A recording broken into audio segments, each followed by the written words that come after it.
everybody to the Columbus Area Historical Society's third history, Tap into History program.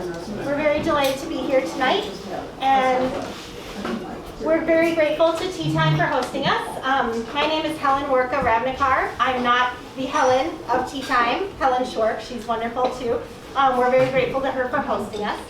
And so I'm the volunteer program chairperson for the Historical Society, so we're delighted to be here. And so just a few housekeeping things before we get started. So Pat, if you'd like to share, we have a few Christmas ornaments and Christmas gifts you might be interested in. That's how we make our money to stay alive. We have Christmas ornaments, and there is 5 in this series, and the new one is for the Fireman's Park and the Rest Haven. I also have note cards of the clock tower downtown. And there are 2 of the Columbus tour books, just 2 left at $3, and something new we have come across in our postcards. Very nice if you want to, I don't know, not everybody writes anymore with Facebook and everything, but they're really kind of nice. So just a reminder to stop over and look at what we have and maybe purchase.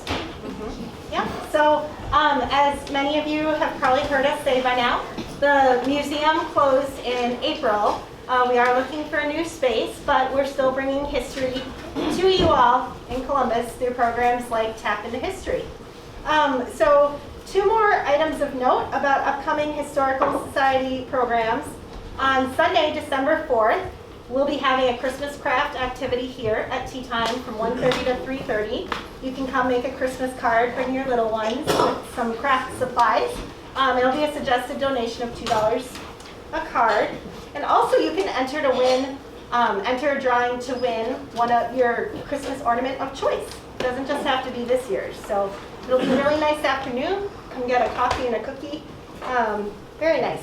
And then in January, we're going to have a coffee clutch presentation at Julie's Java with a very special speaker. Details are pending. So keep an eye on our Facebook page for more information on that. And if you'd like to get emails, please let us know. We can get you signed up for that. So, Ann? And I am going around with a paper to get names, addresses and phone numbers or whatever information you want to give. Yep, excellent, because then we can keep you informed about programs like this. So we're very delighted to have Mr. George Roberts and Mr. Nathan Roberts presenting today. As we were planning our speakers for this series, we had heard that they've done a great job already presenting this elsewhere in the community, so we were excited to have them come do it here. So to have such a treasure, you guys are great. And without further ado, welcome and thank you. Thank you.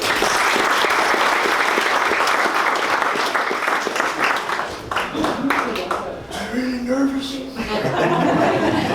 Anyway, I'd like to welcome everybody for coming tonight. And I'd like to thank Tea Time for having us and the Historical Society. And anyway, we're going to go back in time tonight to 1868. And that's when my great-grandfather left Wales. He was 23 years old, and he was a journeyman blacksmith. And he had apprenticed since he was 11 years old in Wales. And he got on the ship and came to the USA. And guess where he went?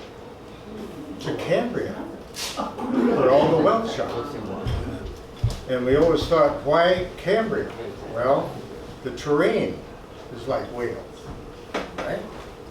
So they all landed there.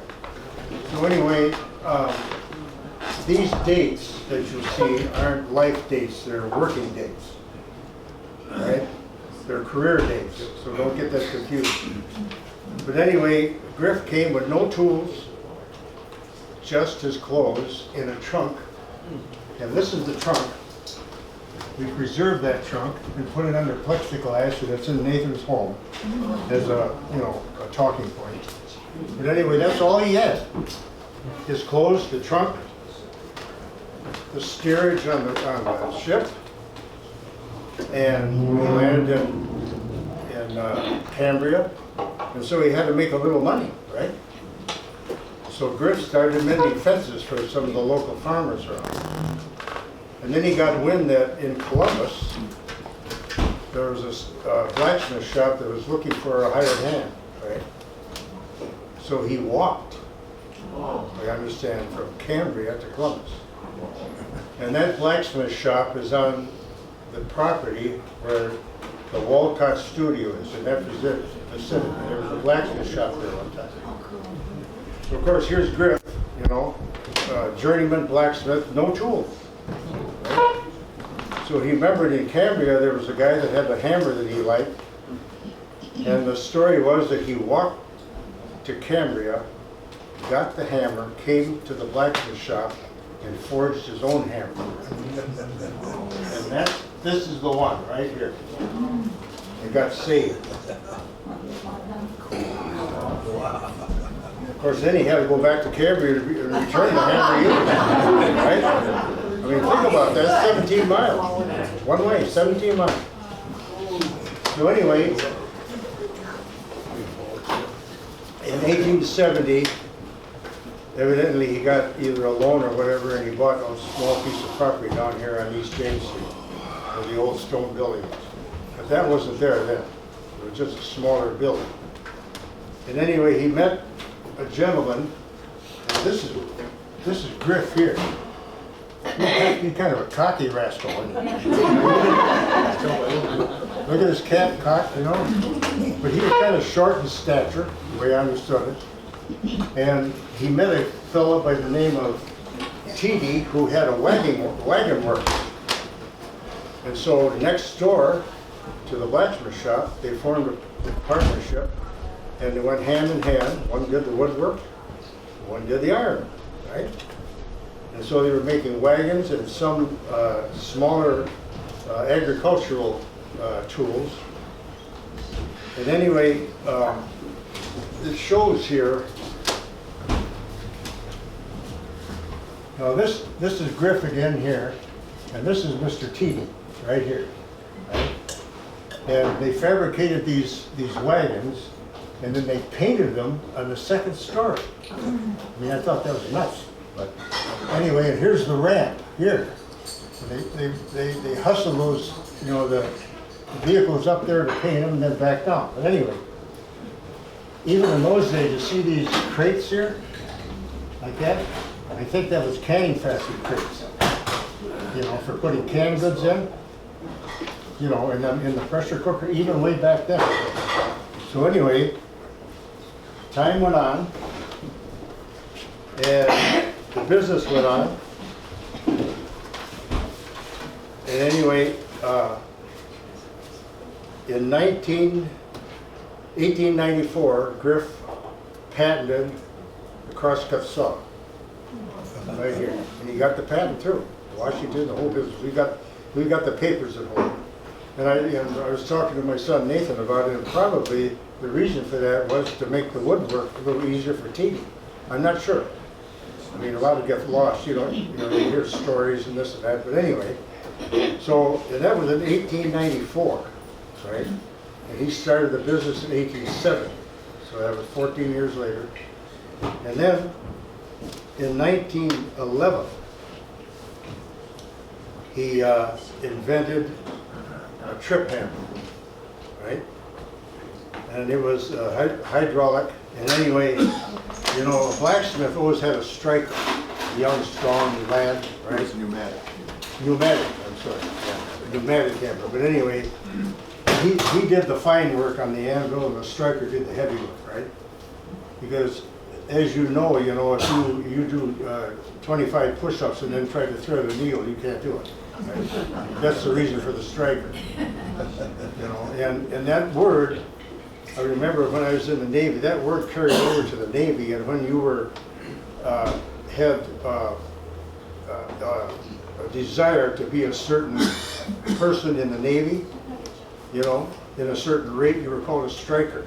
I'm not sure that came from that, but maybe it did. So anyway, this pneumatic hammer right here, you see that all right? Mm-hmm. Okay, and this is the place where you do the hammering, right? And anyway, they had a foot pedal on there, and you could push it, and it would go boom, boom, boom, boom. And it was run by an electric motor, right, with a belt, okay?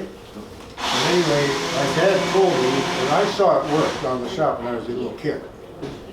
My dad told me that you could crack a hickory nut with it, that fine, or take a 2-inch hot bar from the forge and flatten it out to a 1/2 inch width. I mean, it was that delicate, actually, but yet that strong. So that, right way back then, that eliminated the striker, see? So he had to go and find another job. But anyway, so, and then he got a patent on that also, and I think he only built 2. One for himself and built one for somebody else, but I'm not, that's kind of sketchy. So anyway, here in this other picture, here's my great-grandmother Griff, right? And here's my grandfather Reese, right? And this person here was a Schmid. I don't know his first name. And way down here, I don't know, you probably can't see it, was Griff's dog, right here. And Nathan had to point that out to me. He's got a big blow up in his entryway of his business. I never saw that. He said, "You got a dog there." I said, "Yeah, look at that." But anyway, Customer had to point it out to me. Yeah, customer. So we had this up on the wall for over a year, and I never saw the dog. And then all of a sudden the customer said, "And a dog," and I go, "What dog?" well, the bottom line is we're not too sharp.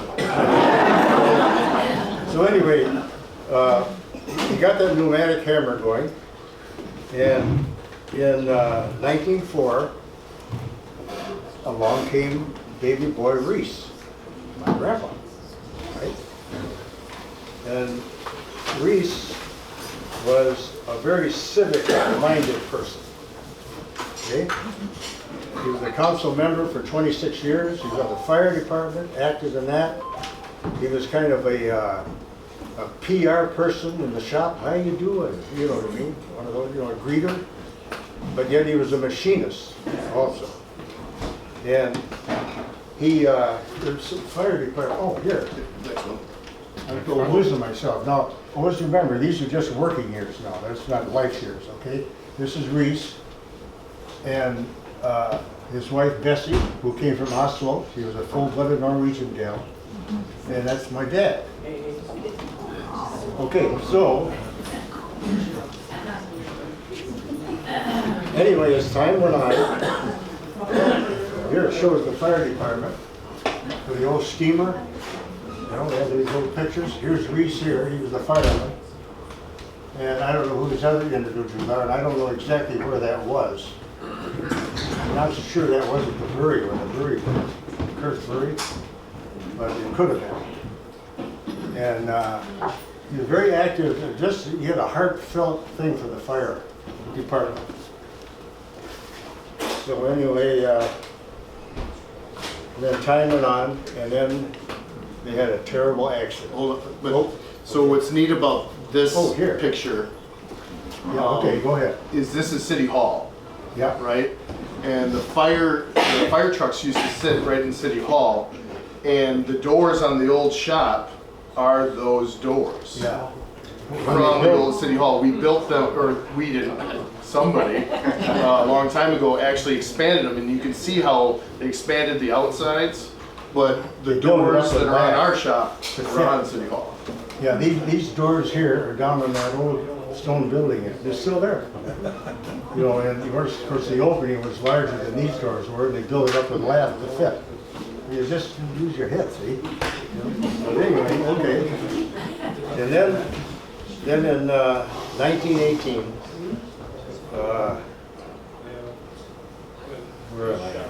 Reese got his right arm caught in a pulley, and it tore it off.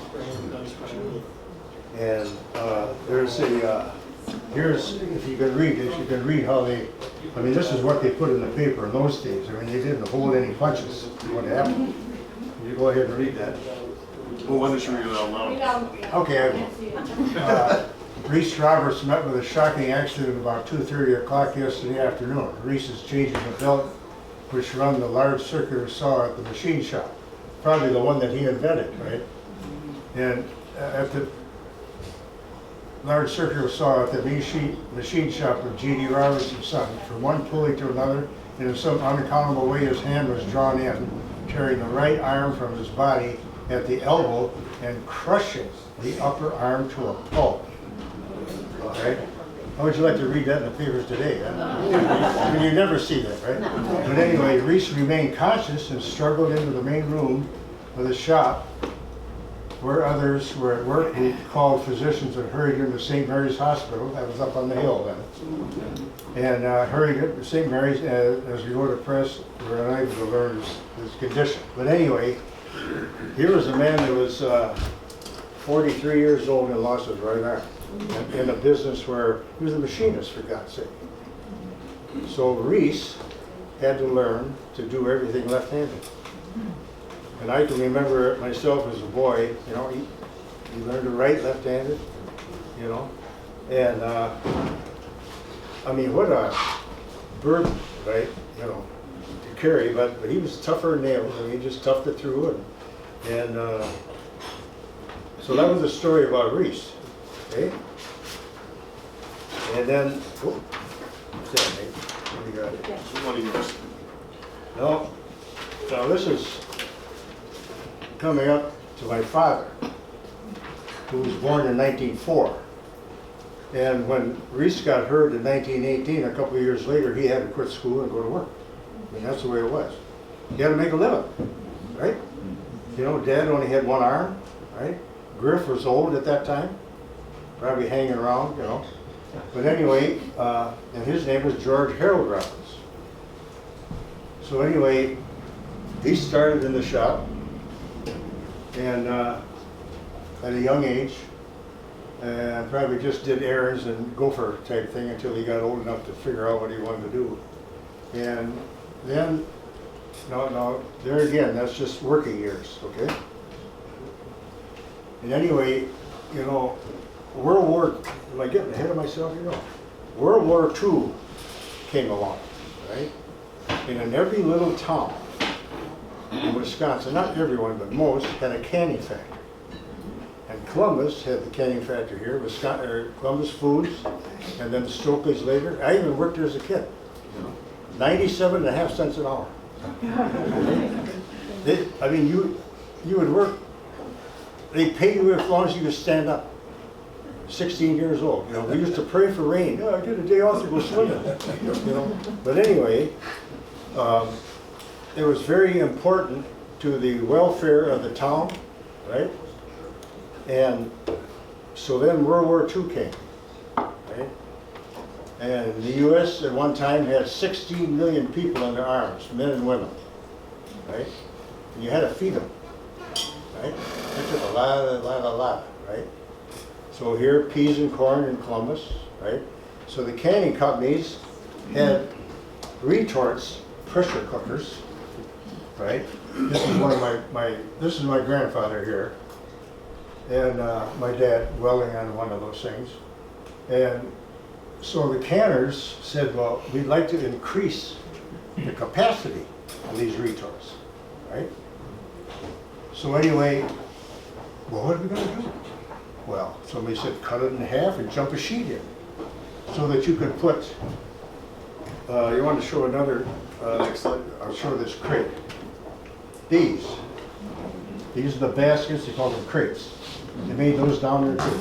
Punched all those holes, made the bale and everything else. They put, the old retards put 3 of those in, right? Like this, and pressure cooked it with steam. Canned goods. So World War II, got to feed the troops, you know, everybody's in the dither. So they said, well, can't we increase that to 4 crates, right? Well, yeah, but who's going to do it, right? Well, anyway, at that time, Bill Hughes of the Hughes Company, right, he worked for Chisholm Ryder down here. There was another canning factory machinery fabricator. So Bill, who was, you know, free and easy, he was the general manager, he'd drive all over the country, you know. He contracted with a lot of different canning companies, right? and had my family build them. I mean, I can remember as a child having half a dozen of those right on the tree board, just waiting to be done. You know? So anyway, what they did was they cut it in half, rolled a sheet, you know, the length of this, right? Fitted it and welded it inside and out so it was pressurized, you know, could hold the pressure, and painted it and out the driveway, right? They even made these covers with the wing nuts, made all that stuff down there. You know, I can remember boring out the wing nuts, you know, with a die, you know, by hand. I mean, it was ugly. I kept looking at the clock. I wish it was noon.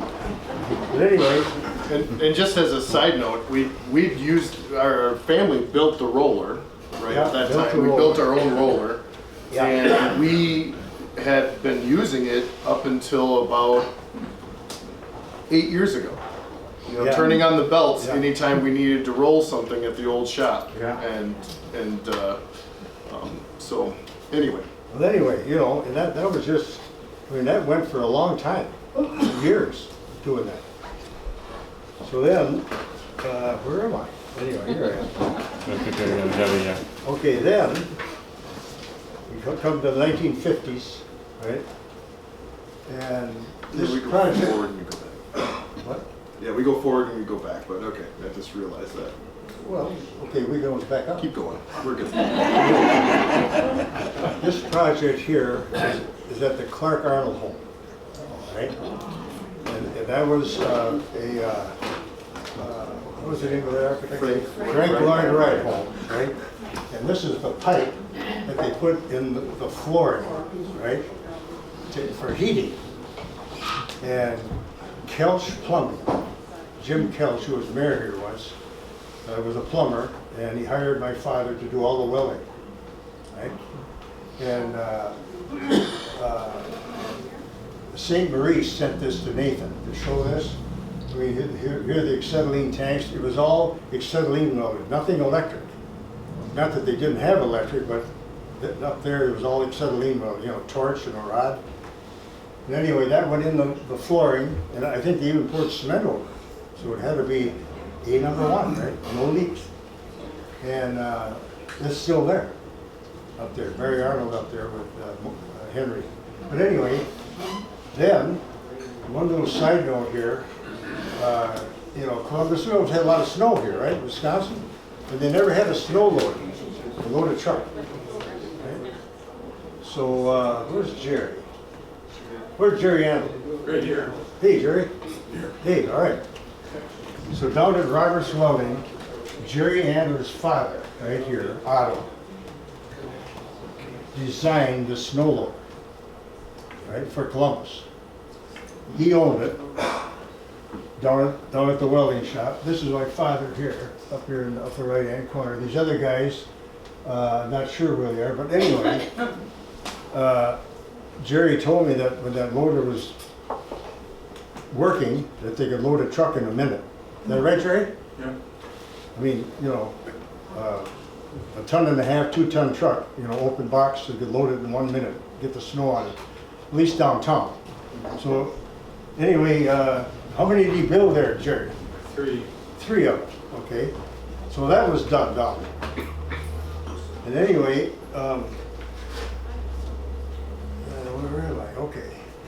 Then, let's go to the next thing here. Am I doing all right, Nate? Yeah, you do Okay, great. right. Hang on. Okay, now my father, you know, working in a welding shop and stuff really wasn't his bailiwick. He wanted to be a circus guy. Hey, finish this slide, then let's go to that one. Okay, but anyway. Hey, I'd like to tell that story. All right, well, it's coming up. You're gonna get your chance. But anyway, he was kind of an artist in his own right with ornamental railings. This is the one that used to be on the Zion Lutheran Church. Maybe it still is, I don't know. Many of the homes around here, well, they probably don't have it anymore because it's been, you know, time has eaten it up. But anyway, he was very artistic, you know. And anyway, that and the welding and the retorts and the grandpa and blah, blah, blah, I kept going. right? So anyway, this is my dad, right here. And I gotta tell you this story, in welding shops, Saturday afternoon was kind of a semi-play day, right? The locals would come around, and maybe somebody buy a bag of beer or whatever. And my dad, was a very naturally strong person. I mean, you would never know it. He had hands on like a piano player, But he overall. So anyway, he had a little stick he used to do with a 12-pound sledgehammer, okay? He would kneel down.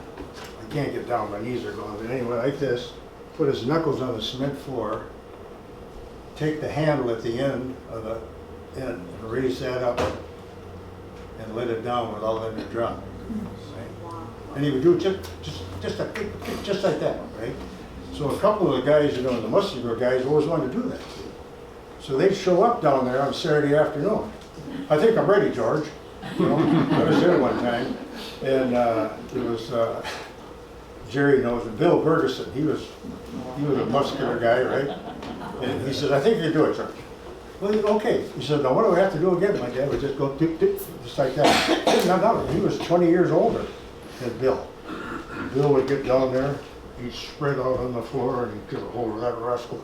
And it might come up about that far off. Kind of waver like this, and drop it down, and he said, he says, maybe next week, Ricketts. They call my dad Ricketts. Maybe next week. Okay, come back, Bill. And he just couldn't do it.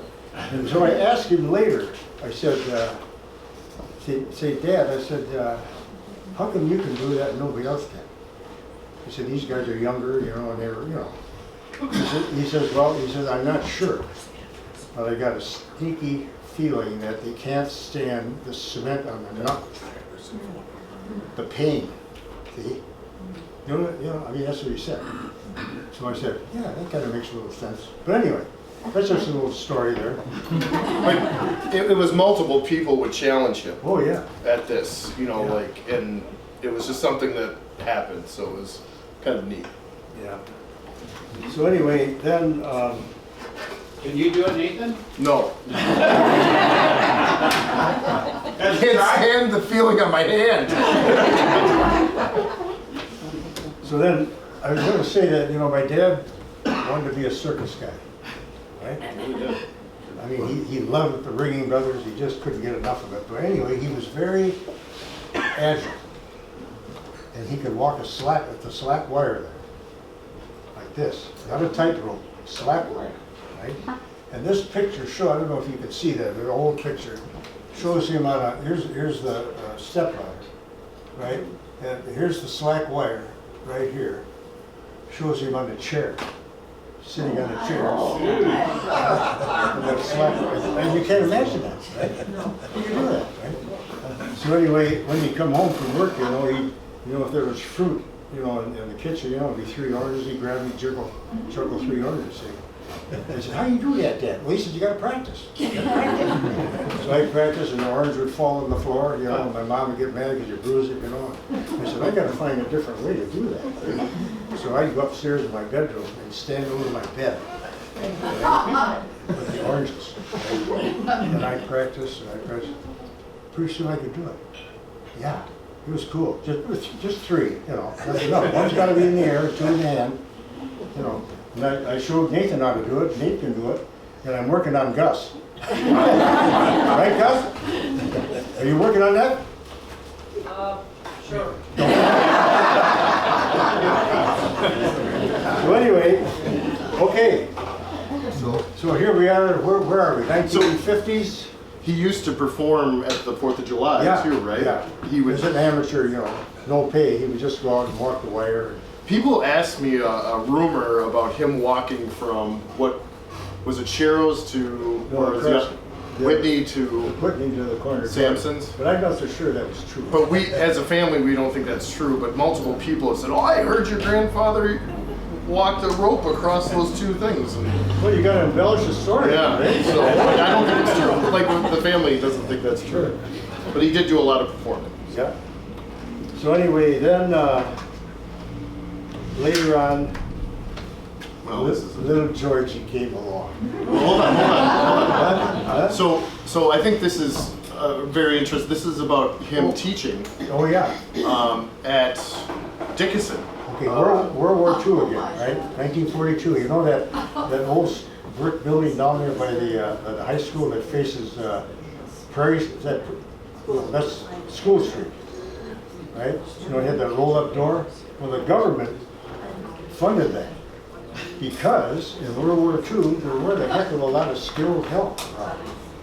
You know, welders, fitters, plumbers, electricians, etc. You know, they find, you know, it's mostly an agricultural country, right? So they were preparing the country to enter the war or Yeah. to be skilled enough to handle building the items that they would need to be in the war.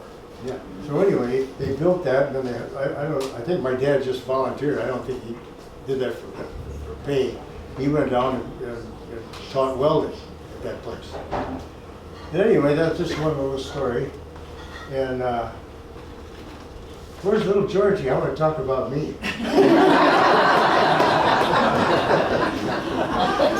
But anyway,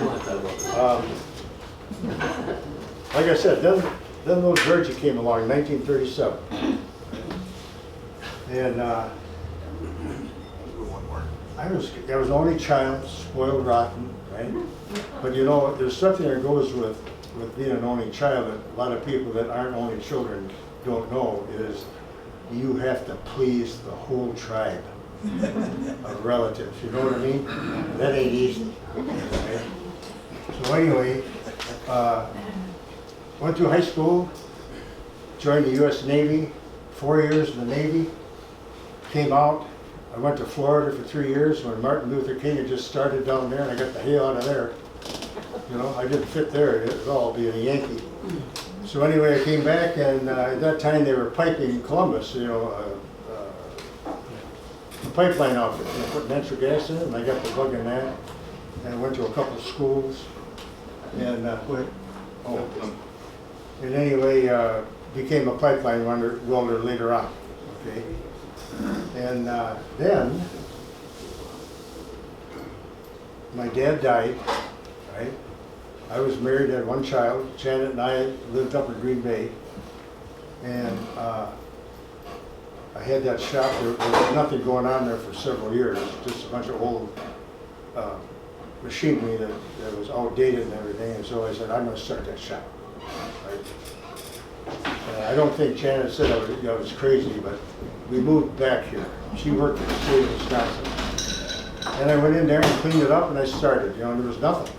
You know, no business, this and that. At that time, EK was on the other side of town, over by the brewery. And you know, he had all the business, and he was good at what he did. So I said, what the hell am I going to do? You're going here, right? So, you know, it was repairing manure spreaders, you know, for farmers. It was thawing water pipes in the winter. It was general repair, this and that. Making bumpers. Making bumpers. Pickup trucks didn't used to come with bumpers, Yeah, if you bumpers. remember, right? Bumper was an optional item. Yeah, big heavy ones you had to have, right? Yeah. But anyway, one day, I bought a lot of iron from, well, wait a minute, I'll get the head of myself. Yeah, from Leibovitz Brothers in Rockford, right? And I got to know a salesman by the name of John Peterson, a good guy. You know, we talked golf and go have coffee and this and that. You know. And John told me, he says, you know, your business is slow. He says, a guy over in Madison looked for somebody to build trailers. And me, you know, I was a proud shit, right?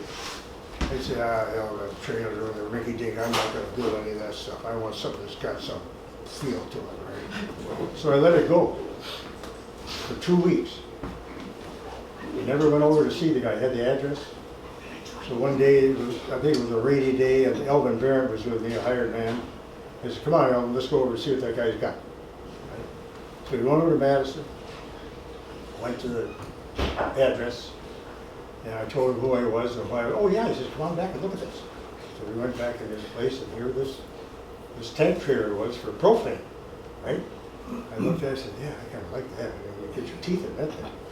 Right? So one thing led to another. So and, who was Peterson? You get back a little bit. You didn't tell who Peterson was. Oh, okay. John, yeah, I'll get there. But John Peterson, the one from Leibovitz, who gave me the tip for Fisk, right? His son, Tom Peterson. Leibovitz is in Rockford. Tom Peterson is one of the lead guitarists for Cheap Trick, the rock band, right? So John says, we were to have coffee, this guy, he says, George, I got a hell of a problem at home. I said, what's the matter, John? See, I didn't know that either. And then he explained about his son, the Cheap Trick. He said he goes on these tours for a couple of weeks and comes home and sleeps for a month. Eats us out of house and home, right? And when he leaves again, he never leaves anything on the table. He said, what am I going to do? I said, well, you got to hit him up about that, John. I said, you're the dad. Yeah, he said, I don't want to hurt his. Yeah, he says, you're right. I got to do something about it. So anyway, I don't know. A month later, he came again. We went and had coffee. I said, how you doing with your son? Hey, I'll tell you something. He said, you won't believe this. So they hit him up and said, Tom, the next time you leave something substantial. He was making millions of dollars, this kid. That Cheap Trick, I mean, they were big. He said, you leave something on the table for Mom and I. Right?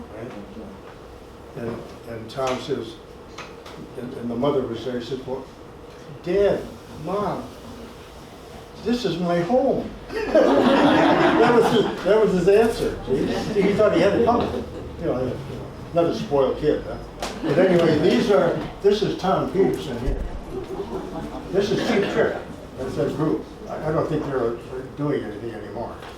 They played in Medicine a couple of years ago. Somebody told me that Tom bought the clock tower down there at Rockford. I don't know if he did or not. I heard that. So anyway, hey, They still play. Yeah. they still play? Yeah. Do they? Yeah. There you go. All Summerfest right. a few years ago. All right. So anyway, went pipelining, moved back to Columbus, went, wait here. Hey, look at that dude, huh? We can sell snowball to them Eskimos, yeah. Anyway, this is a trade show, and I never was, see, I built these things for 7 years before I bought them. For the guy at Madison. For 7 years I fabricated, slapped a coat of paint on, away to Madison he went, he put the electrical on, the lights, and it all went. I had no history of Fisk Trail. I never asked a question. How many would you build during that period? The most was 17 in a year, the most. The least, I don't know, 4 or 5, I thought, yeah. So anyway, when I went over there, from the queue from Tom Peterson's daddy, I built it for 7 years, and then he called me one time. He says, hey, come on over, I'll talk to you. So I went over. He said, how would you like to buy this? So I had no idea. When I was getting home, I talked it over to my wife, and I'm not sure, this and that. So finally I said, what the hell, roll the dice. So anyway, I bought it, and he made it easy enough. It wasn't a hard sell. So I bought it. And like I said, I never asked her question when I was fabricating. I didn't know about this Fisk trade. Fisk was, the name came from Fisk, Wisconsin. That was the first one up here around Omro, little junction in the road, tavern, a building shop, a general store, at least it used to be. So anyway, I went to the first trade show in La Crosse, right? Never been to a trade show, I didn't know what the hell that was, right? So I'm standing on the show floor there, my little suit on, right? And this guy comes up to me, shuffles up, and he says, Fisk, and he pats my hand. I want to pull back. He pats my hand. He says, you're still in business, huh? I said, yeah. He says, you have the little pulley. I said, sure. He said, would you send me some? He gave me his address. I thought, what the hell's going on there? And come to find out, it was a national business. People in California knew what a Fisk trailer was. They may not have owned one, but they knew what it was. People out in Maine knew what it was. I had no idea. Elmer had let the company kind of drop. Elmer owned Elmer's Camping Center on the east side. Jerry's. And now it's Jerry's Camping Center. That's his son. And Elmer was really ahead of his time, right? He had milk and bread and eggs in his gas station way before anybody had convenience stores. Yeah. You know, so he was kind of a visionary when it came to that, but he had let it drop for quite a while, Yeah. right? Right. And What how would this trailer be? What would it be used for? for setting propane tanks behind people's Transporting houses. propane tanks. You know, right like this, see? You know, you back over it, pick it up, you know, strap it up and go to wherever you want to go, or take it home, whatever. So anyway, don't smoke because of propane. At that first show, you sold like 6 trailers on the Yeah. floor Yeah, when they'd only at most made 17. Yeah. That's one single show, and then sold like 5 winch kits and a Yeah. list of parts. Never had any idea no, that. that's how stupid I was. But lucky, see, you have, you know, in business like anything else, you have to have a little luck. No matter how skilled or smarty pants you are, you gotta have a little luck. Be at the right place at the right time, etc. Right? So anyway, on the way home, I just know, boy, you got well, you know, you're all human, right? So anyway, we started with Fisk, okay? And I just started in a stone building, and then we used to rent out that garage. You know, that used to be the old Wright Chevrolet place, you know, one-car showroom. Back then, it is great. So anyway, then I ran both those places, and So what was neat is the trade shows exposed both Dad and the entire family to the world. right, Because a lot of times our vacations were Mom and Dad would throw us in the back of the station wagon or Suburban or whatever, and we'd go off to a show, you know? So we got to see a lot of places just by him having to go to trade shows and present the equipment. yeah. One time I sold one to North Carolina. Yeah. And anyway, you know, it was very hard to, you know, not taking away from the North Carolinians, but they're very hard to understand those guys.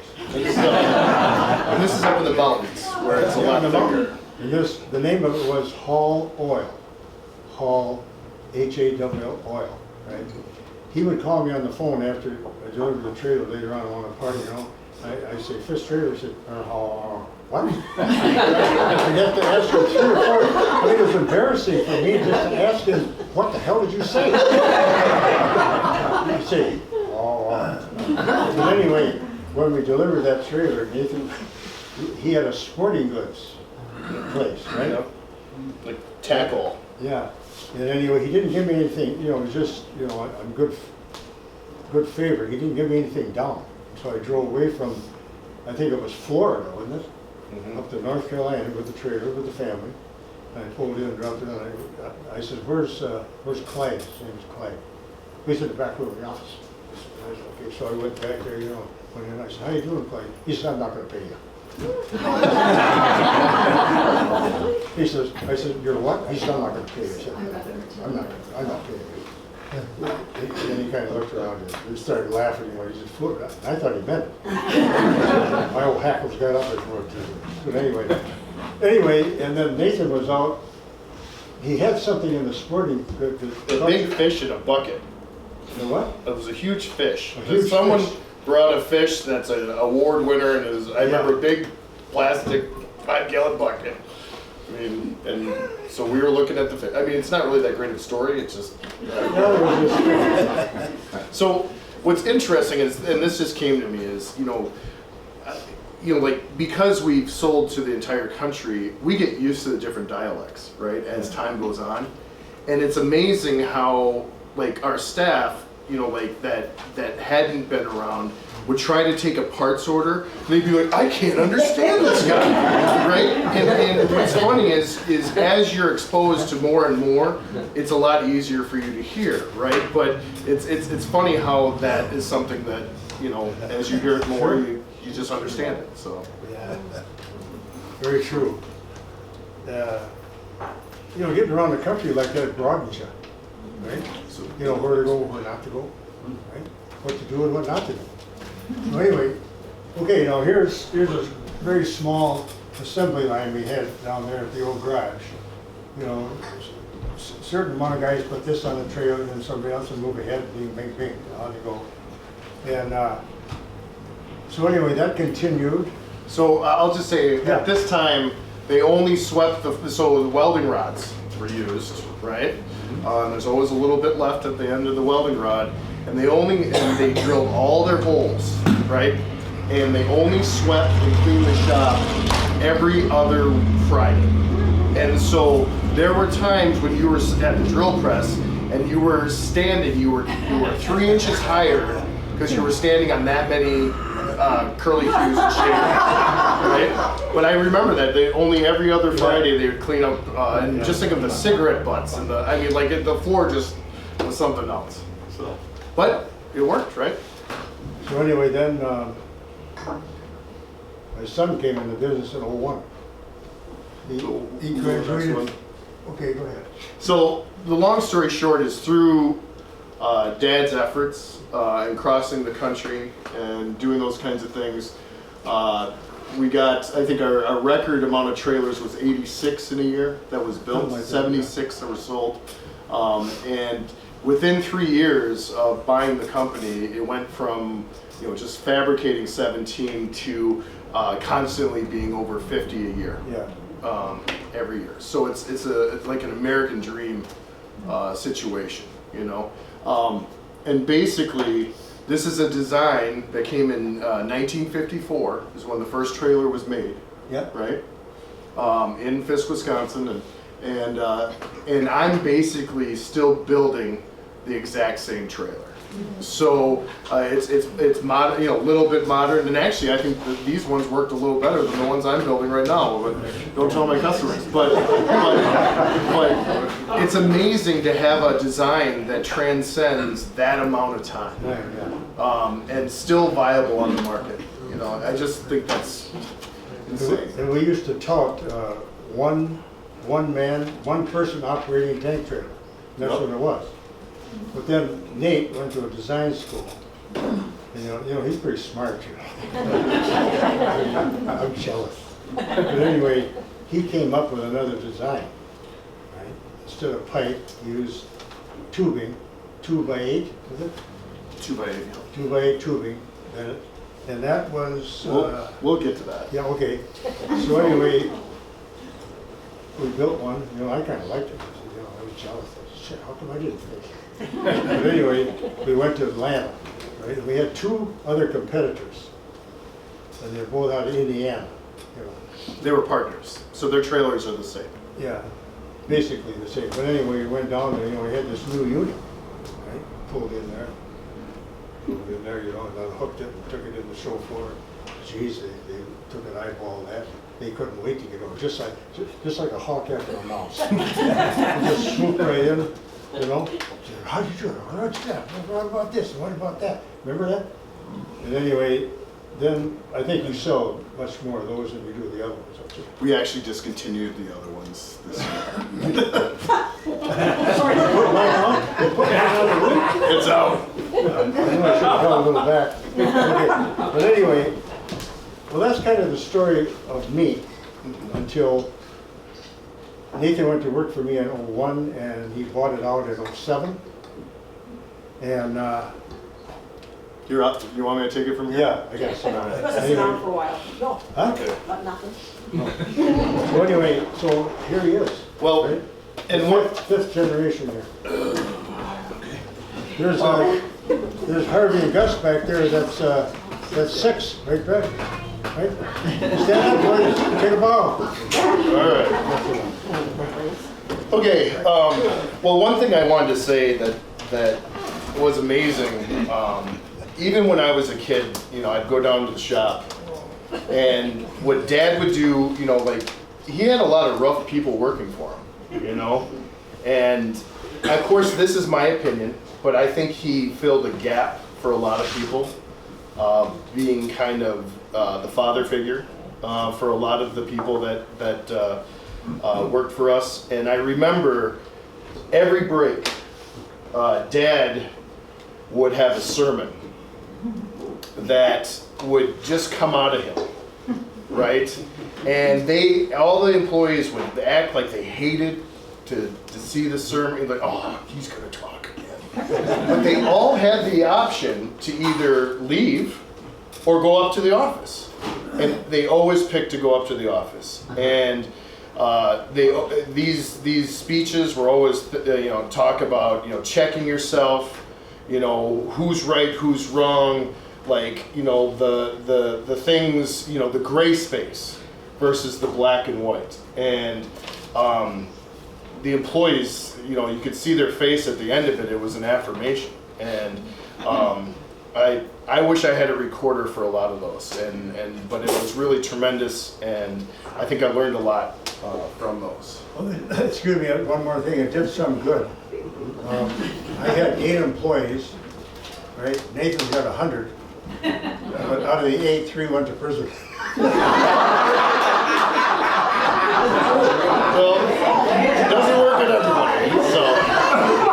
In other words, they weren't listening. So anyway, then we come up to, I guess, where I entered the business. The next one, Pete.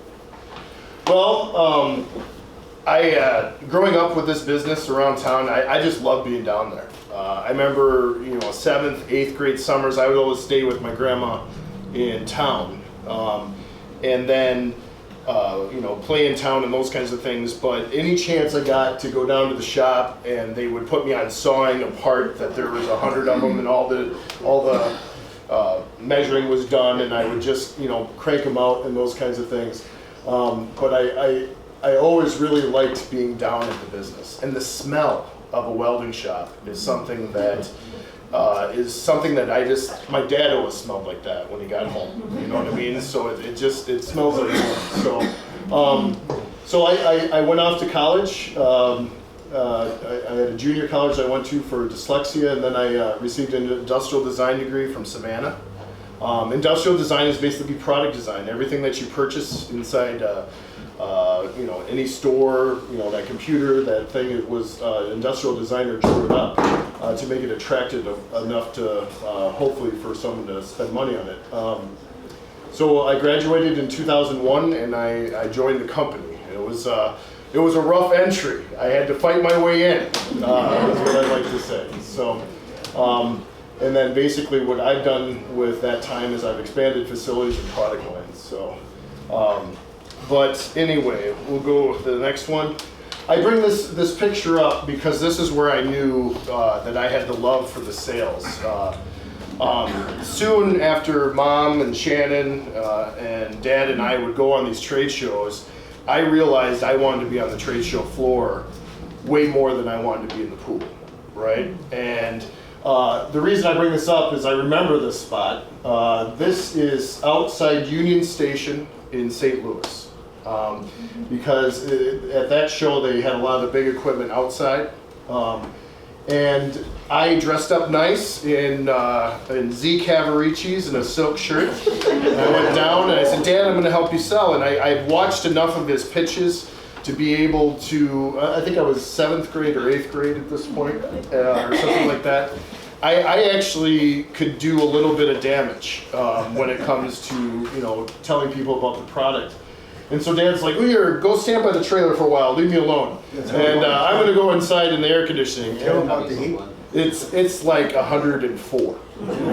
And so he said, I'll come out and get you. I'll come out and get you. So I stood next to that trailer and I pitched and hardly anybody's out there, and I sweat through that silk shirt. And Dad never came out. And so finally, about an hour and a half later, I'm like, it must, we didn't have watches all over the place or in your pocket with your phone. I go inside and here's Dad and Lee Schaefer having a beer at the thing, and he goes, oh, Nate! And I totally sweat through. He said, oh, here, sit down. So anyway, but this is the point where I got the bug in loving the sales process and pitching a product that you produce. You know, there's nothing that feels more satisfying than someone that's willing to give you money for something that you had something to do with. So anyway, so that's kind of where that is. In the off times, Pete will go to the next one. A lot of times when I came home from college, we'd be working on a project. So this is actually a motorized trailer that we built. We never hit the market with. But we actually made it remote control where we could power the wheels left and right and then kept no center axle. And so this was one of the projects that I would work on one little part and then on one break and then I'd work on another part. I mean, it was probably a 3-year project, right? Oh, yeah. Yeah. But I actually got to ride this trailer. We put a seat on it, and it was like a skid loader, you know. So it was pretty neat. Now my cousin has it in his yard. So, but at that time, you know, we just didn't think the market would absorb the price that it would cost. You know, when you're selling something for, at that time, maybe $7,000, $4,000, Yeah. I don't know, $6,000. This would have been well into the $20,000 mark, and we just thought that was too far of a jump. So something that we, you know, there's a lot of things that never hit the light of day sometimes that you're working on. So, but it was pretty cool. So then we'll go to the next slide. So this is actually the year I joined the company, and so this is probably one of the first shows that I was working for the company, and you can see Dad and I were there. This is before the trucks and all that kind of stuff. We'll go to the next slide. So one of the things, you know, like as generations and technology go over, and obviously I'm not cutting on Dad, you know, he gave me so many gifts, right? But this was a little argument we had because he had one computer in his office and it was only used for word processing. And this is 2001. Okay, so he was handwriting all the invoices. Think about snow removal invoices. All that, writer's cramp was the reason that I did this. So what I did is we had Peachtree, I bought at Borders bookstore, and I started putting in the customers and the parts. And I remember he said, "Nathan, why are you screwing around with that computer? In the time that you're doing one invoice, I could handwrite 4. And yeah, at the beginning when you're entering all the, you know, the part numbers and the customers and all that, you're right. But within 7 months, I could do, you know, 5 orders in 10 minutes, right? Because the customer was there, the parts were there, and the inventory and those kinds of things. So that was one of the things that I came back and I started doing. And I remember telling someone that I would come back to my family business and I'd have it turned around in 4 months. I'm still working on some of those initiatives. A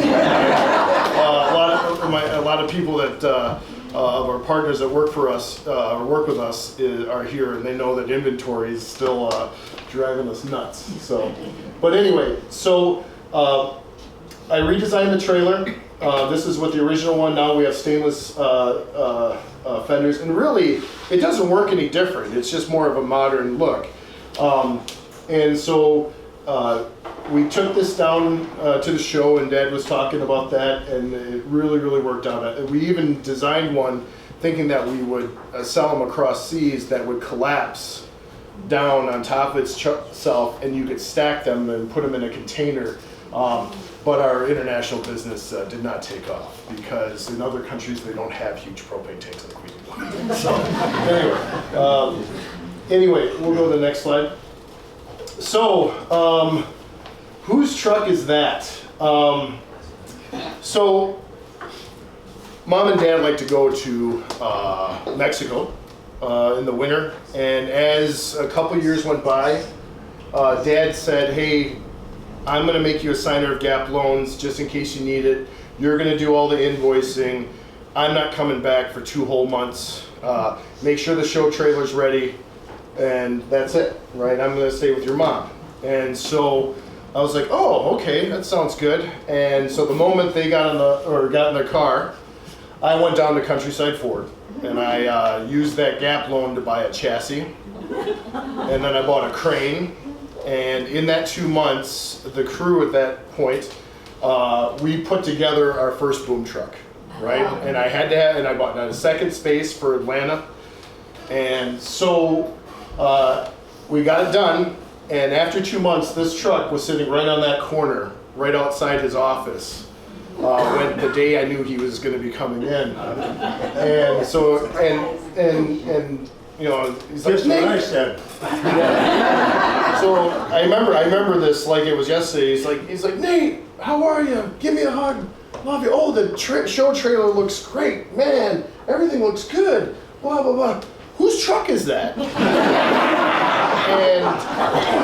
and you know, you always have a plan until you're in the moment. And I go, well, technically, Dad, it's yours. And he goes, yeah, whatever. He goes, whose is that? Is that Cottage Grove Co-op? You know, whose is that? And I said, no, seriously, Dad, technically it's yours. And he said, what are you talking about? And I said, we're going to take that to Atlanta and we're going to try to sell our first boom truck, right? And he says, where did you get the money? And I said, well, remember you made me a signer for Gap loans? And so that's when the conversation ended. We then retreated to our corners. His office was in the Stone Building and my office was in the old Chevy garage. And I just sat looking around that corner waiting to see him come out by that truck, and it took about 2 hours. Finally, I saw him walking around the truck, and I stayed about 50 feet back because my dad had a tendency to chase me and catch me.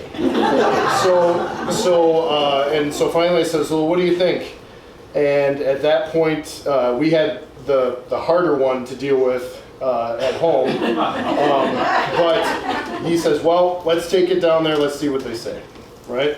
And so that's how we got into the boom truck business. So the polite Roberts is over, I guess. Right? Now you get into the other stories. So anyway, so this is the first boom truck we ever built. It took us 8 months to sell. I always say you never want to meet anybody that you build your first of anything for, because they're going to tell you about all the mistakes you didn't know about, right? Because you don't know that your toolboxes are going to leak because you didn't have your seals right or this, that. I bought this company, Midwest Propane out of Michigan, bought this. And I ended up buying them brand new boxes, you know, right? Because the boxes weren't very good, you know, so. But you got to have your first to have your second, right? So anyway, so that's how we got into the boom truck business. So next slide. So in 2009, we expanded. That's when Maceo closed the Columbus plant. And I think it sat idle for like 8 months before we ever even thought about. And I had a good friend that gave me a lot of positive, you know, encouragement. So we're in 8,000 square feet down here. We're 8 to 12 employees, depending upon how you count them. So that building is 62,500 square feet. And so I walked through it a couple times, and finally I was like, I'm going to make an offer, you know, and it was a lowball offer. I mean, there's no question. But the economy was not so good and those kinds of things. And the day I made the offer, I had the keys, and I said, Dad, let's go down, let's go take a walk. So we pulled up to the Maceo building. We plowed this lot. For years. For years. I used to live in that lot, you know, on 1 o'clock in the morning, plowing huge drifts and not trying to hit the electrical boxes and all that kind of stuff. And so we got, let's say this is the building. It's a big kind of square like this. We got about 3/4 of the way around the building, right? And Dad stops. He goes, Nate, what the hell are you going to do with this? Right? And I just made the offer. Right, that was just a moment, and he's given me lots of encouragement since. And so we moved in there, got a renter for 5 years to take half the building, and then we filled it up with stuff and people. So, next slide. In 2020. So I always say I make no purchases that don't get punished. So I bought the Hughes Company facility became available, and we were about ready to pull the trigger on a brand new expansion behind our building. You know, we were right at the point of signing the documents, and actually a local business guy says, hey, if you don't look at that, I'm looking at it. And so finally I was like, wait a minute, maybe I should look at that, right? And so we bought the building in 2020. And we spent a lot of money in the offices, making them real nice and all that kind of stuff. And then the pandemic showed up, and like the day the offices were ready, everybody went home. So I always say, there's always some type of punishment for some type of purchase. But anyway, so we've expanded into that. We made this our truck shop in the back. We added those doors. And so, and that's where we kind of produce those products and that kind of stuff. So, next slide. Now our core business, or our business, is divided up into, I would say, 3 1/8 elements.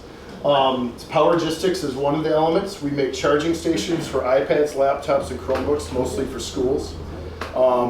What we did, I had a local IT director that came to me with an idea, and then I had the product design. Was that Dave Lockstein? Yep. Okay. Yep. And then I had the product design side of it, and made the the cables work and those kinds of things. And a local salesman just saw one at Dave's when he was in Fall River and said, I could sell the crap out of these. And so we have taken this nationwide. We've been over at shows in London. Although that market seems to be a little bit rough for us right now, but it really turned into something that was sizable, right? My team did a great job of getting us out there and doing that kind of stuff. We make about 130,000 of those shelves a year. So we don't use them anymore, Fall River. yes, I know that you guys took them out. Thanks for bringing that up. No, that's fine. Well, it's a huge market. It's a huge market. So, and then we even in the pandemic tried like a homeowner unit. Probably were priced too high. We build things to a certain quality level, and we're just not willing to drop that. I always want to be able to stand behind anything that we can do. So the other thing is we go up against China. And they send these things in for as much as the steel cost me. So, but the reality is we make a product that actually adds teaching time to the days of the teachers if they're used correctly. And the fact that the teachers can see whether the device is put away or plugged in, even with the door shut and locked.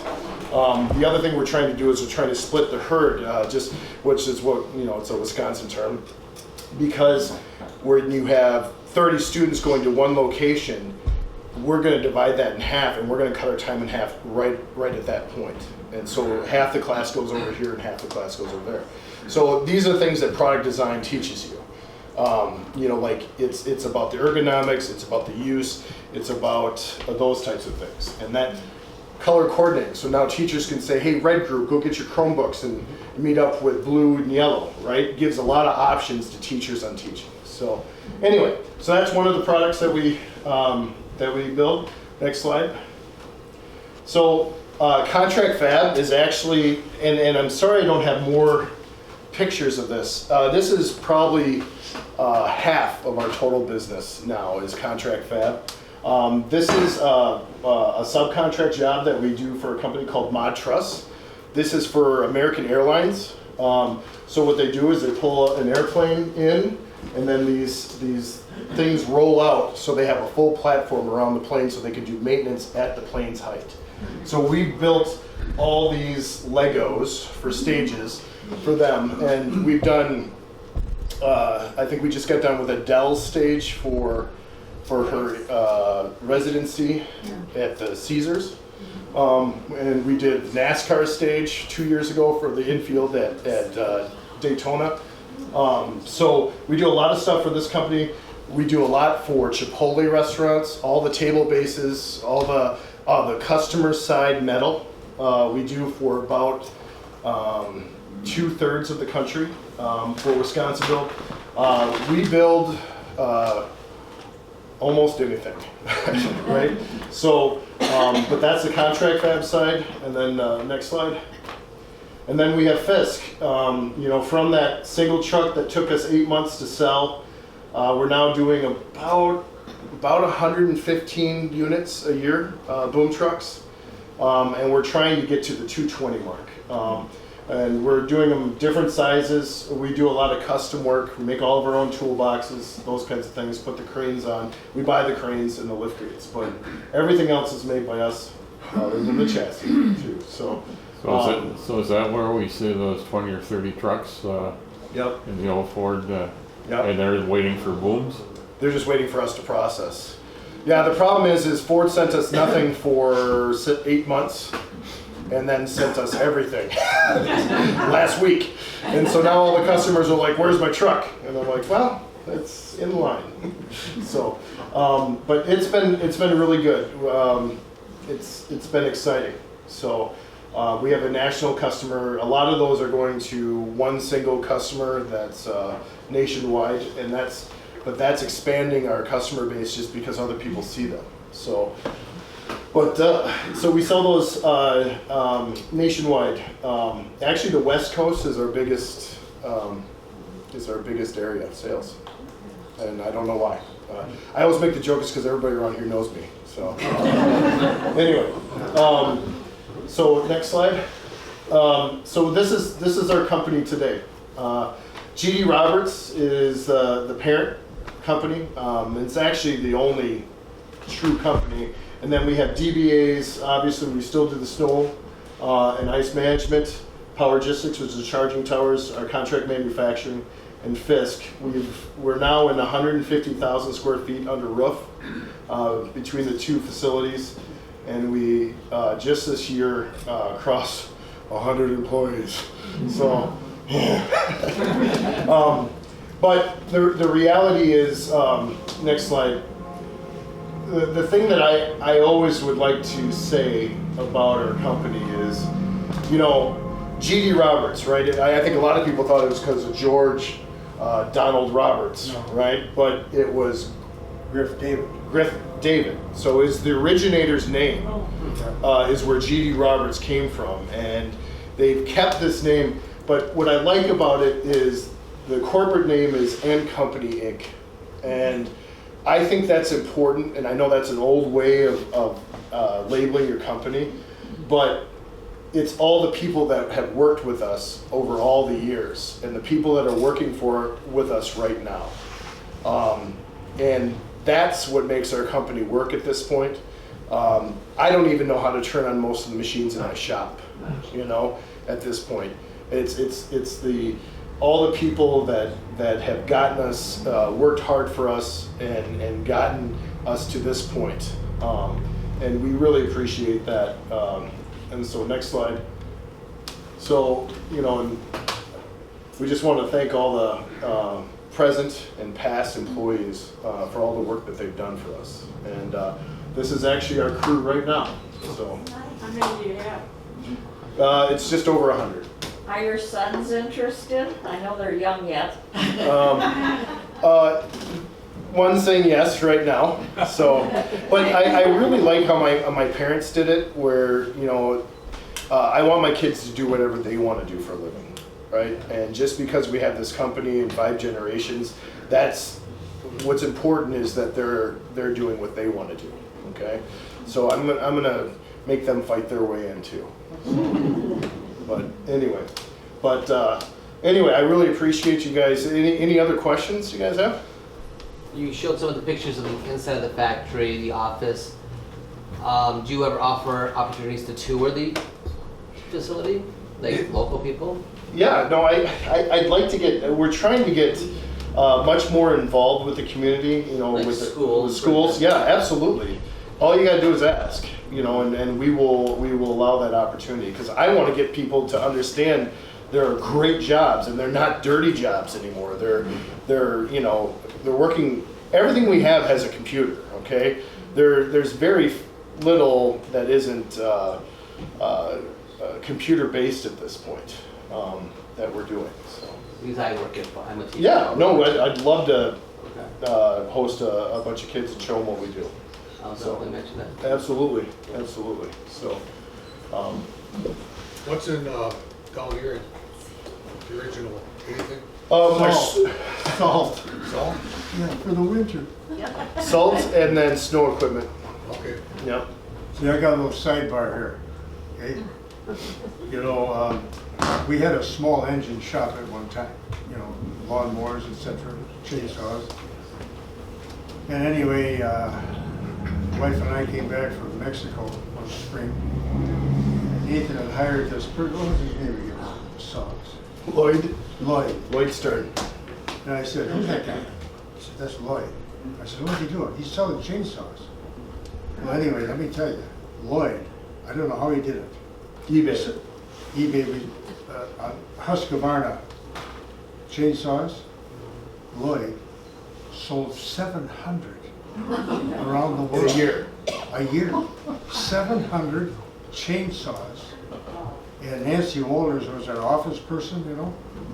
And I said to Nancy, I said, well, geez, holy, you know, this and that, and 700, that's a hell of a lot of chainsaws, right? I said, Nancy, where's the money? She says, PayPal. Of course, I said, what? PayPal, what's that? She said, you know. But anyway, I think, if I remember right, didn't Husqvarna shut you down? We had sold so many chainsaws that we became the largest chainsaw consumer in Wisconsin. And then they didn't shut us down, they just opened up their own site corporately. And so followed what we were doing. But I'd like to say something else. I want to introduce my grandsons. Come on up, boys. Gus, Harv, say hello to the folks here. Gus is 13 and Harvey is 10. 10, here they are, right here.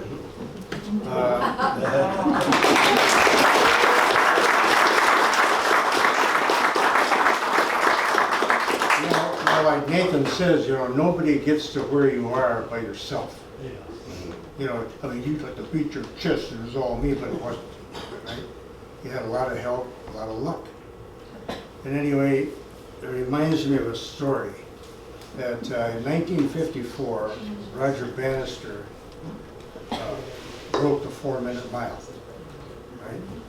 He was an English neurosurgeon, 25 years old, and that was a record that everybody was trying to break, 4 minutes, under 4-minute mile run. But anyway, Roger broke it, but guess what? Roger had another person that was a pacer by the name of Chris Chataway. And Chris was a little short. Roger was a long arm, long leg guy. Chris was faster, but he didn't have the endurance that Roger had, right? So Chris would set the pace, right? And then about 3/4 through the race, he'd kind of start to tire, and then Roger would take over. And that's what broke it. So what I mean is, you know, we've had a lot of help. And I want to introduce you to Mike Chris right there. I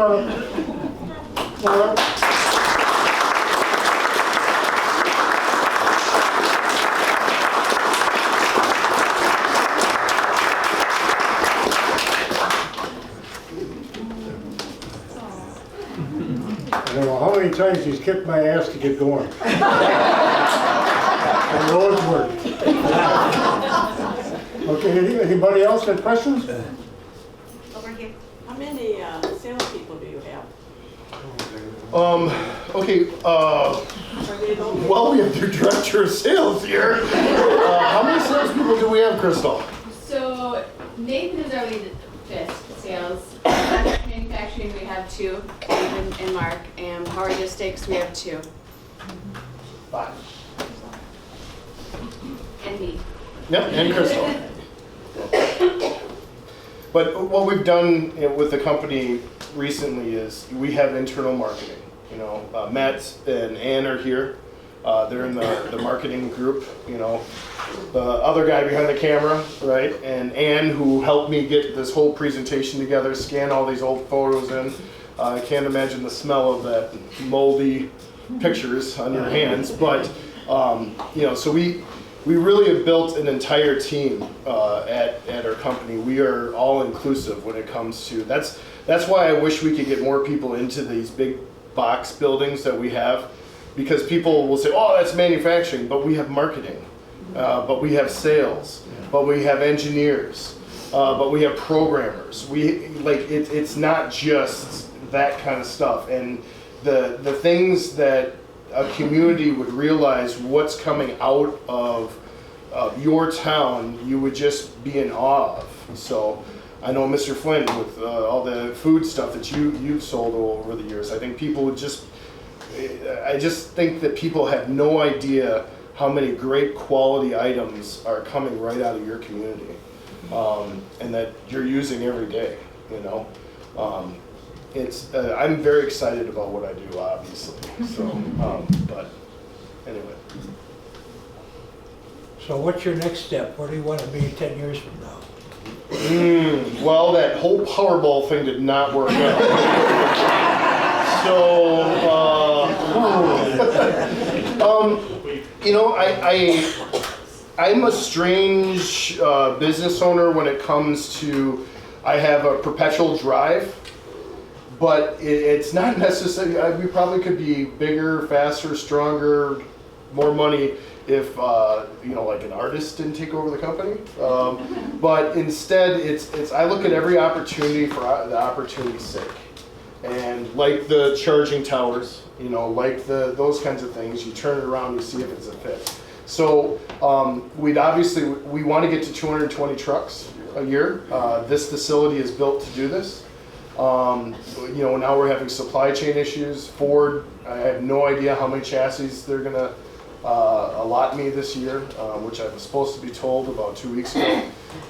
But you know, we want to keep on expanding, and I like the, oh my God, I'm not sure if I can do that. Those are the moments that I live for. You know, like the holy God. You know, can we handle this big of an order? Those are the things that I enjoy the most. And I just look for those opportunities. So you have to get the chassis too, or the company that you put them on, do they get their own trucks down there? It goes both ways. Okay. It just depends on what they're comfortable with. I actually prefer if they send in their chassis, because otherwise the double dip insurance kicks in, because then they get 2% for product liability on something I didn't build, you know. So, but it goes both ways. So, how has automation affected you?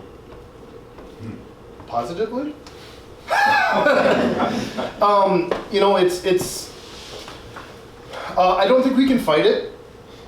I don't think, you know, like I think this is, you know, automation is going to be with us, and I mean, as long as the internet continues to go, I mean, I guess if that you know, bad things happen there, I guess it would. But I think that that's what's making a lot of the jobs safer, the work environment more cleanly. You know, so the shelves for Powergistics, you know, 130,000 of those. Until this summer, we had people bending those. So I got a great job for you.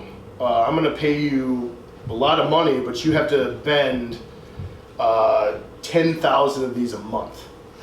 Who wants to sign up?